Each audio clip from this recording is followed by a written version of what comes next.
Lorsque j'ai commencé à m'intéresser aux sciences sociales de la santé, disons, et en particulier à l'anthropologie, il y avait en France deux grands courants qui représentaient deux profils généralement de chercheurs. Il y avait premièrement ceux qui pratiquaient ce qu'ils appelaient souvent de l'ethnomédecine. L'ethnomédecine était le plus souvent conduite par des médecins qui en étaient venus à l'anthropologie. Certains en passant par l'Amérique du Nord, comme Jean Benoît, d'autres restant en France, comme Alain Eppelboin.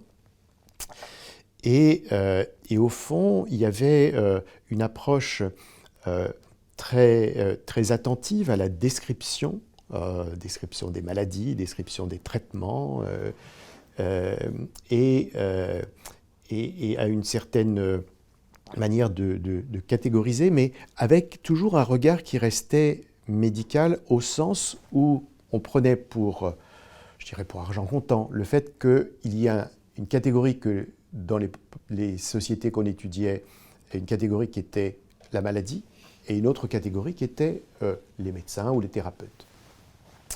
Et puis il y avait une deuxième approche très différente qui était une approche d'anthropologie médicale qui était pratiquée par des anthropologues ou des sociologues parfois, qui avaient à un moment donné de leur cursus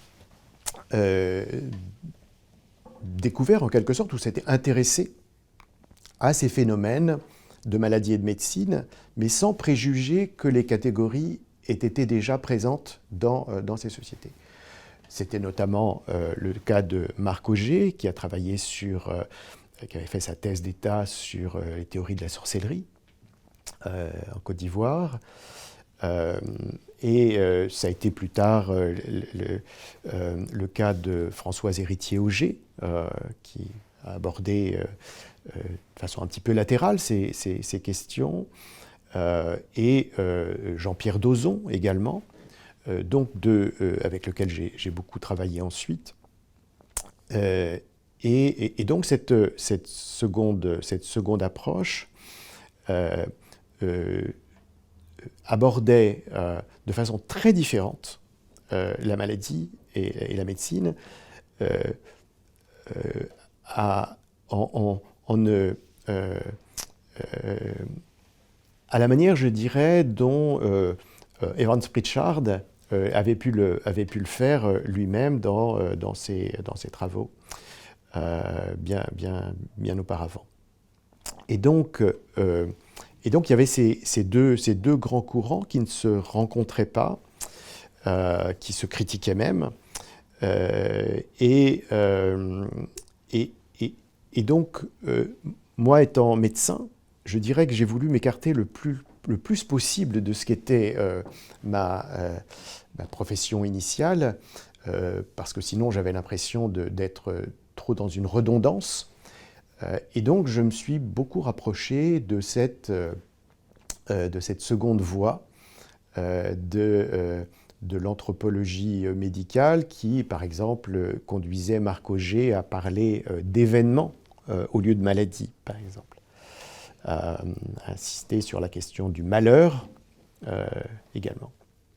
Et donc c'est dans cette deuxième voie que j'ai fait ma thèse, ou en tout cas que je l'ai commencée, parce que je trouvais qu'il y avait peut-être une approche trop traditionnelle voire chez certains peut-être un peu exotisantes, qui ne me semblaient pas refléter ce que moi je voyais sur le terrain en étant dans une ville, Dakar, en voyant les gens qui allaient chez le guérisseur mais qui allaient aussi au dispensaire, en voyant d'ailleurs des guérisseurs qui allaient eux-mêmes au dispensaire. Je les avais interrogés, puis je les retrouvais quelques jours ou semaines plus tard dans un centre de santé. Et donc il me semblait qu'il fallait rendre compte autrement, sans sous-estimer, disons, l'importance de faire éclater des catégories trop données, en quelque sorte, que sont la maladie et la médecine. Et donc, j'ai développé ce que j'ai appelé une anthropologie politique de la santé, ce que je n'étais pas le seul à faire, bien sûr, mais en tout cas, c'est cette orientation-là que j'ai développée, dont je dois dire qu'elle est probablement aussi influencée par ce que j'avais lu de Georges Balandier, avec qui j'étais en thèse, puisque lui-même insistait beaucoup sur la dimension, premièrement, historique et deuxièmement, politique des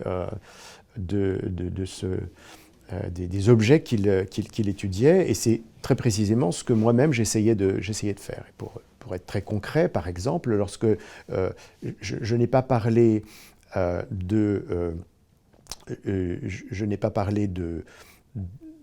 vraiment, enfin, je ne me suis pas focalisé sur les thérapeutes, j'ai parlé de pouvoir.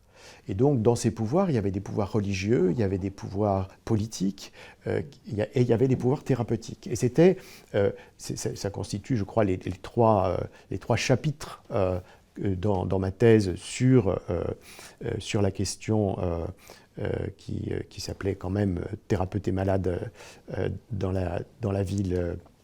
Dans la banlieue de Dakar, et que j'ai repris du reste dans le titre du livre qui a été publié ensuite, qui s'appelle « Pouvoir et maladie en Afrique ». Il y a peut-être une autre chose qui marque un peu les débuts de ma carrière en anthropologie, ou simplement de mon intérêt pour les sciences sociales. Je dirais qu'il y a 3 livres qui m'ont beaucoup marqué et qui ont été décisifs de façon assez différente. Le premier, c'est évidemment, absolument sans originalité, Triste Tropique de Claude Lévi-Strauss, où je découvrais ce que pouvait être l'anthropologie. Alors évidemment, quand on n'a aucune idée, quand on ne connaît même pas le nom de la discipline, eh bien c'est une manière très belle de la découvrir. Je dois dire qu'aujourd'hui, je suis un peu plus réservé à la fois sur cette manière de faire de l'anthropologie et sur les commentaires que Claude Lévi-Strauss glisse de façon insistante sur le regret de la tradition, sur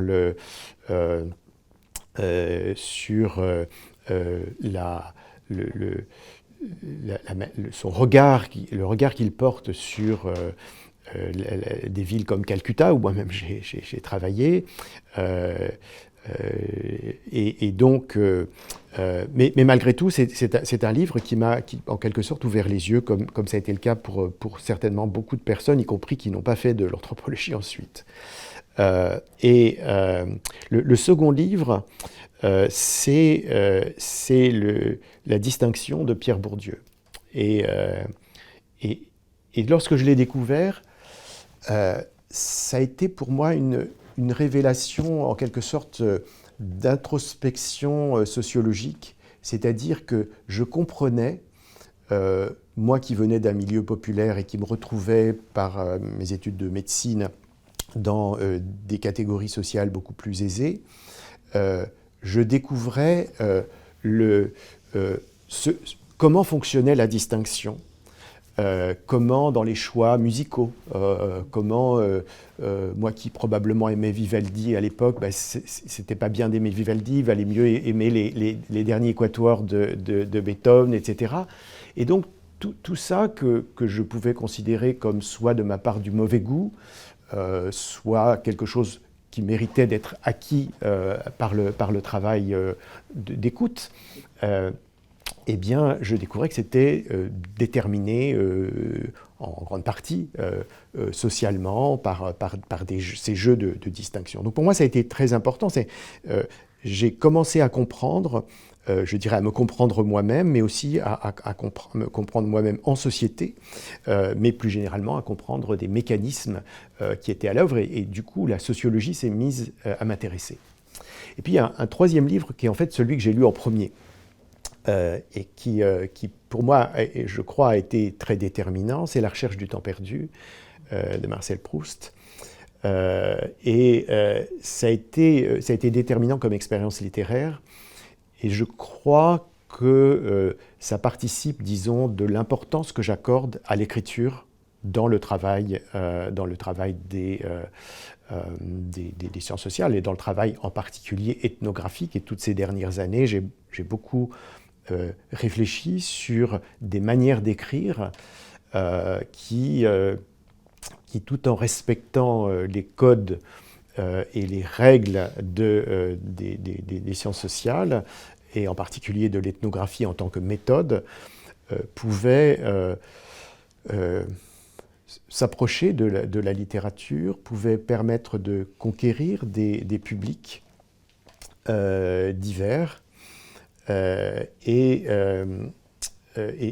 donc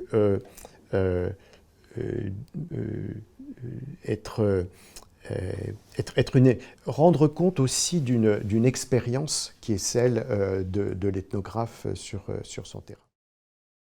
J'ai évoqué les premiers travaux dans le domaine de l'anthropologie politique de la santé. C'est un domaine que j'ai continué à explorer, et peut-être qui même est resté comme une sorte de fil rouge jusqu'à aujourd'hui, en tout cas jusqu'à récemment, puisque après avoir travaillé, comme je l'évoquais, au Sénégal, j'ai mené une recherche pendant 2 ans en Équateur. Alors le choix de l'Équateur était en partie déterminé par des raisons personnelles, mais aussi par un choix intellectuel de ne pas devenir un africaniste. Je voulais être défini, si on peut dire, en tout cas me définir moi-même, par des problématiques et non par des terrains. Je sais qu'il y a une grande et belle tradition des américanistes, des africanistes, etc. Mais c'est pas, moi, je voulais échapper à ça. Alors peut-être que je n'aurais pas été un bon africaniste non plus, mais c'est surtout parce que je me disais que ce qui m'intéressait au fond, c'était des questions. Et ces questions, alors bien sûr, elles étaient au départ beaucoup autour de la santé publique, mais je crois qu'elles étaient plus profondément autour d'enjeux politiques, autour des inégalités sociales, et puis de plus en plus autour de questions morales. Alors, j'ai donc travaillé en Équateur pendant 2 années, qui a été là aussi une expérience très riche à bien des égards, même si, comme je le disais précédemment, je n'ai pas pu en rendre compte suffisamment, de manière suffisamment forte. Mais ensuite, je suis retourné en Afrique, mais cette fois-ci en Afrique du Sud, en Afrique australe. Et donc, j'avais commencé en Namibie et puis ensuite en Afrique du Sud. Et là, ce qui m'intéressait, c'était une autre Afrique. J'avais un peu connu l'Afrique du Nord à travers la Tunisie, mais c'était en tant que médecin. J'avais mieux connu l'Afrique de l'Ouest en tant qu'anthropologue cette fois, avec le Sénégal. Et l'Afrique australe, c'était un autre monde. Je me souviens lorsque j'avais fait une mission en amenant Jean-Pierre Dozon avec moi. Il était, lui qui avait travaillé essentiellement à l'époque en Côte d'Ivoire et puis ensuite au Sénégal, il était complètement étonné de cette Afrique qui était si différente, où la place des Blancs notamment, bien sûr dans l'histoire, une histoire terrible, celle de la ségrégation raciale et puis ensuite celle de l'apartheid. Mais comme c'est à quel point elle était différente. Et moi, ce qui m'intéressait aussi en Afrique australe et notamment en Afrique du Sud, c'est que ça n'était pas une ancienne colonie française. Car outre le Sénégal, j'avais fait de petites incursions au Congo-Brazzaville pour y faire des semaines d'enseignement. J'avais fait des petites missions au Burkina Faso, en Côte d'Ivoire. Donc je ne connaissais qu'une Afrique subsaharienne, typiquement des anciennes colonies françaises, où il y avait à l'époque ce qu'on appelait l'ORSTOM, qu'on appelle aujourd'hui l'IRD, l'Institut de recherche pour le développement, où donc il y avait des installations françaises, il y avait des informateurs qui étaient déjà sur place, il y avait une reconnaissance de la France, je ne dis pas une reconnaissance à l'égard de la France, mais une reconnaissance de la France comme ancienne puissance coloniale. Et l'Afrique du Sud, c'était un pays qui n'avait pas connu la France. Elle avait connu d'autres colonisations et souvent très, très violentes. Mais donc, en tant que Français, on n'était rien. Je trouvais que ne pas avoir cet héritage lourd colonial, même quand il donnait des facilités de travail, c'était quelque chose qui était au fond une autre manière de pratiquer l'anthropologie. Les terrains étaient beaucoup plus difficiles d'accès.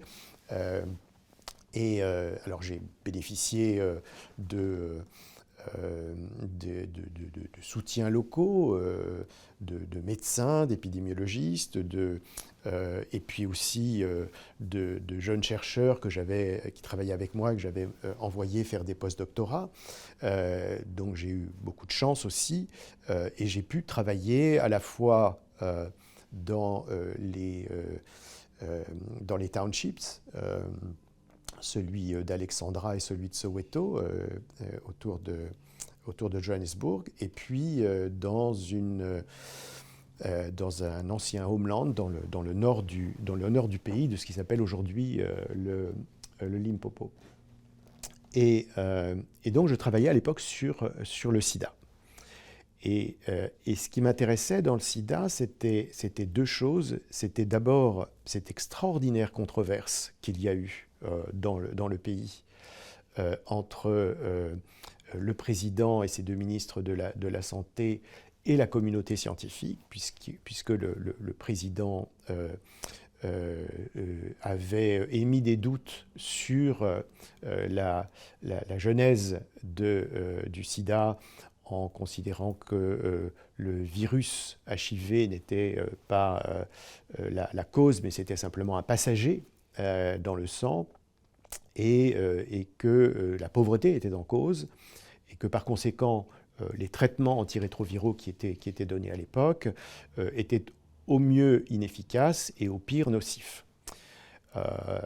Et donc ça a créé ce que j'avais appelé une crise épistémologique, qui était le double de la crise épidémiologique, puisque en 10 ans, l'Afrique du Sud était passée d'un pays avec des taux tellement bas qu'on faisait des enquêtes pour essayer de comprendre biologiquement comment il était possible que l'Afrique australe, l'Afrique du Sud en particulier, ait des taux aussi bas, à au pays le plus infecté, si on peut dire, au monde, avec une estimation de 5 millions de cas et des taux qui étaient estimés à 20% de la population à partir d'enquêtes sérologiques qui étaient réalisées. Et donc il y avait à la fois cette controverse qui me semblait avoir été tellement surdéterminée par des jugements moraux qu'il était impossible de la comprendre, et d'autre part la gravité, bien sûr, de cette épidémie. Et donc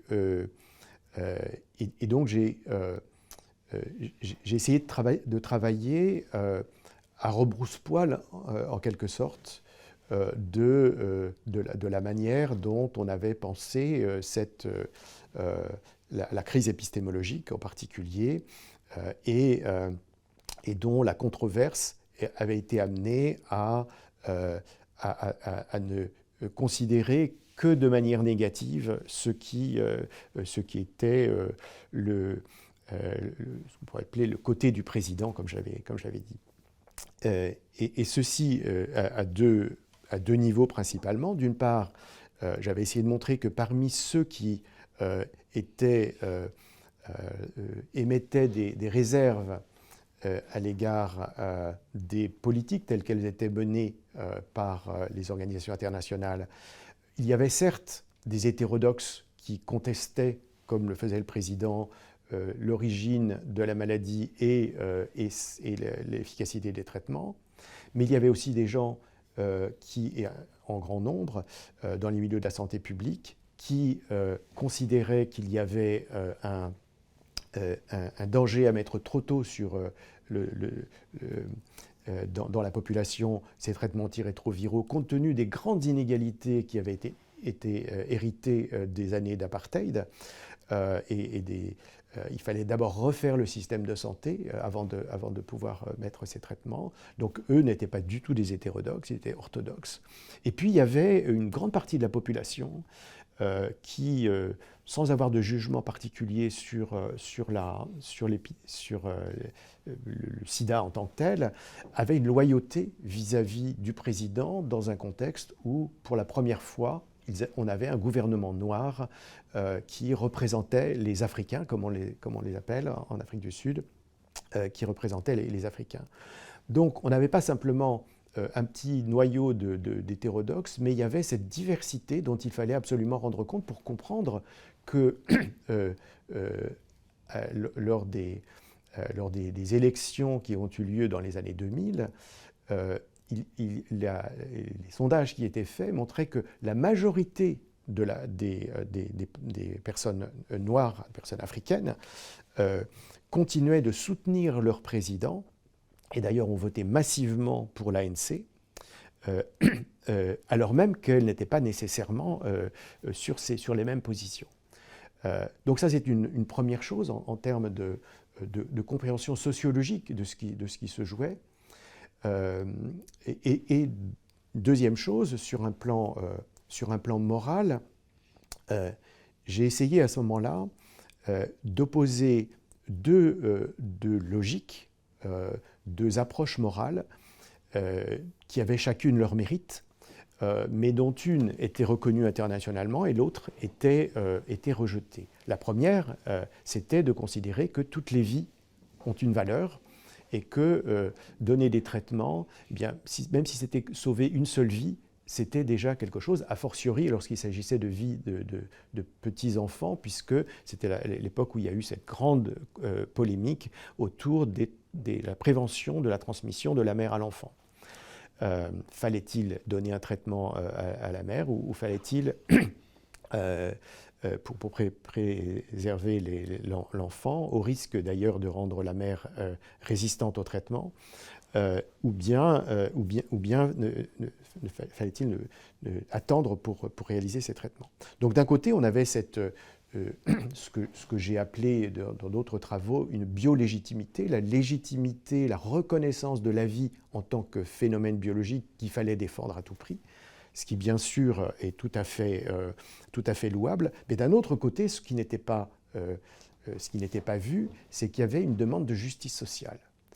Et cette demande de justice sociale, de rendre possible l'accès de tous et non pas l'accès de quelques-uns, le fait de penser en termes d'inégalité et non pas en termes de vie unique, eh bien, c'est quelque chose qui était extrêmement important chez des gens que j'ai pu rencontrer au plus haut niveau du ministère de la Santé ou que j'ai pu entendre dans des réunions. Donc, ce que j'avais cherché à ce moment-là, c'était vraiment de complexifier ce qui me semblait une incompréhension des jugements de valeur qui étaient extrêmement exclusifs et de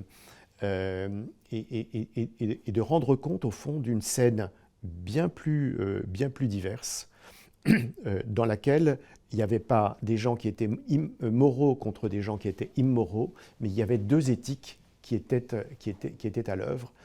Et c'est du reste ce que j'ai essayé de faire passer auprès de l'Agence nationale de recherche sur le sida, la NRS à l'époque, dont le président, Michel Kazatchkine, le directeur plutôt, a été très sensible à mes explications.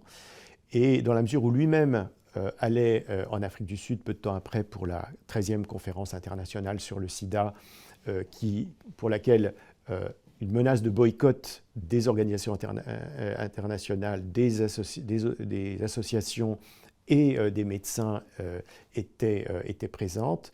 Nous avons écrit ensemble une tribune qui a été publiée dans Le Monde et qui a été ensuite publiée dans le Mail and Guardian hebdomadaire en Afrique du Sud, en disant il faut aller à Durban et en essayant d'expliquer les enjeux qui étaient plus complexes que cette vision manichéenne qu'on avait,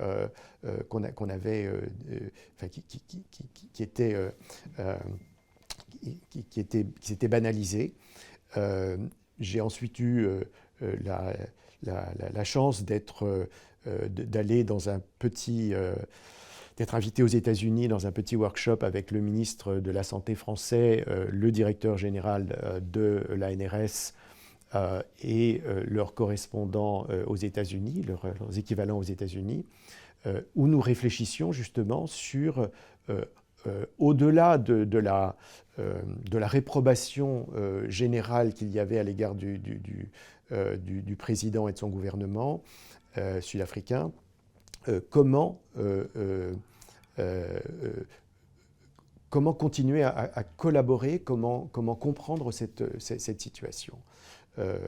Et j'ai ensuite préparé la visite de Lionel Jospin également avec l'ambassadeur. Enfin, si je mentionne ça, c'est parce que je crois que ce qui a été intéressant pour moi, c'est après avoir conduit un travail vraiment en profondeur, et je mentionnais les townships, je mentionnais les anciens homelands, mais il faudrait dire aussi le monde académique et le monde politique, où j'avais essayé de comprendre ce qui se jouait, c'était qu'il puisse y avoir un écho dans le monde politique français, voire états-unien, un effort de comprendre autrement, c'est-à-dire au fond ce que nous essayons de faire lorsque nous sommes anthropologues, et d'arriver à faire passer ça à des personnes qui étaient influentes, qui avaient des responsabilités, qui organisaient une coopération avec l'Afrique du Sud à ce moment-là. Et puis peut-être pour terminer ce fil rouge de la médecine, de la santé publique, je peux ajouter que lorsque il y a 3 ans, j'ai été invité sur la chaire annuelle du Collège de France de santé publique, eh bien je me suis replongé, disons, dans des travaux dont certains étaient anciens, d'autres étaient plus récents, pour donner les 8 conférences qui ont été la base de l'ouvrage que j'ai publié, qui s'appelle « Les mondes de la santé publique, excursion anthropologique ». J'ajouterais peut-être une dernière chose, c'est que j'ai situé l'anthropologie,